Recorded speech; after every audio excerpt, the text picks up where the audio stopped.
शहीर की मां CG police station पहुंचती है और इंस्पेक्टर से कहती है कि जैसा वो कहेगी इससे करना पड़ेगा। वो इसे पैसे देकर अपनी तरफ कर लेती है और बताती है कि अदालत में ये साबित करना होगा कि दरवेश्वर के पास असल निकाह नामा नहीं है। इसके बाद शहीर की वालिदा भी एक मजबूत वकील की खिदमात हासिल करती हैं। दूसरी तरफ दुरीशोर को अंदाजा नहीं है कि अब इसके खिलाफ क्या खेल खेला जाएगा। जैसे ही इससे अदालत से नोटिस मिलता है, वो परेशान होकर अपने भाई से कहती है कि देखो, मैंने तुम्हें पहले ही बता दिया था कि अब शहीर मेरा साथ नहीं देगा। शहीर अपनी मां के सामने बेबस है और इसकी हर बात मानने पर मजबूर है। वो ना तो दरवेश्वर की कॉल उठाता है और ना ही इसके पैगामात का जवाब देता है। जब मुकद्दमे की समाअत शुरू होती है तो दुरीशोर ने असल निकाह नामा पुलिस के हवाले कर दिया और इसके पास सिर्फ एक कापी रह जाती है। इस कापी की मदद से वो कुछ साबित करने से कासिर है। जब वकील अदालत में असल निकाह नामा पेश करता है तो जज साफ कह देता है कि इसमें कहीं भी ऐसी शराइत नहीं लिखी गई है जैसा कि दावा किया गया है। ये सुनकर दरवेश्वर चौंक गया और कहता है, ये कैसे मुमकिन है?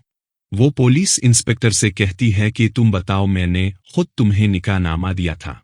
लेकिन इंस्पेक्टर सबके सामने साफ इनकार करता है और कहता है कि मैंने अदालत में वही कागज पेश किया जो मुझे मिला।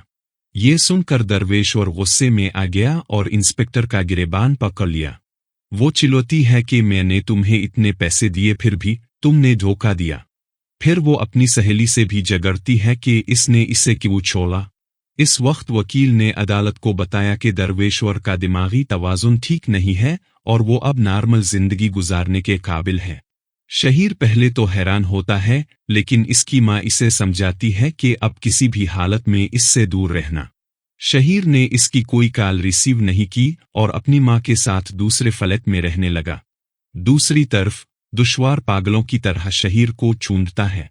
इसे कॉल्स आती हैं, पैगामात भेजते हैं, लेकिन सब कुछ रायगा जाता है।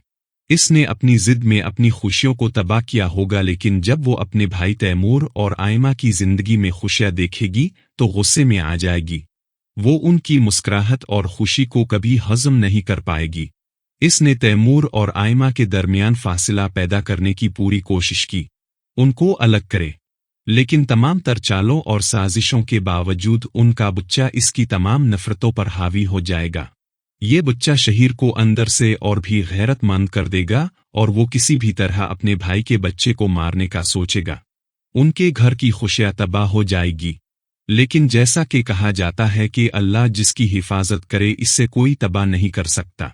बहुत कोशिशों के बावजूद वो बच्चे को नुकसान नहीं पहुंचा सकेगी, लेकिन इसकी उन हरकतों की वजह से तैमूर का अपनी बहन पर से इत्मीनान हमेशा के लिए टूट जाएगा। जिस बाप ने आज तक दरवेश्वर की तमाम खताएं मुआफ की, बेटी की हर गलती को नजरअंदाज करके इससे गिले लगाया, वही बाप अब इससे मुंह मोड़ लेगा और तैमूर भी सब्र से हाक जो बैठेगा।